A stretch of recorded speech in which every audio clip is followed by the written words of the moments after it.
Viral sebuah video di media sosial yang memperlihatkan seorang kondektur bersama pramugara dan pramugari, Prama-Prami, kereta api menenangkan seorang ibu yang menangis dalam perjalanannya.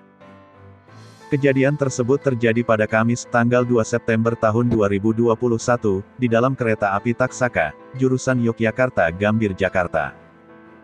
Melihat ibu tersebut menangis, kondektur bersama seorang prami kereta api tergerak untuk mendatanginya dan menanyakan apa yang terjadi. Pada video tersebut, kondektur menghampiri sang ibu yang menangis sesenggukan dan duduk sendirian di kursinya. Ternyata, si ibu mendapatkan kabar jika buah hatinya meninggal dunia. Selanjutnya, mereka menghibur dan berusaha membuat sang ibu nyaman dengan memberikan segelas coklat panas. Bahkan, kondektur dalam video tersebut juga mengatur agar kursi di sebelah sang ibu tetap kosong. Tujuannya, supaya sang ibu lebih leluasa untuk menenangkan diri. Menanggapi konten video yang viral tersebut, berbagai komentar bernada positif ramai dilontarkan oleh netizen.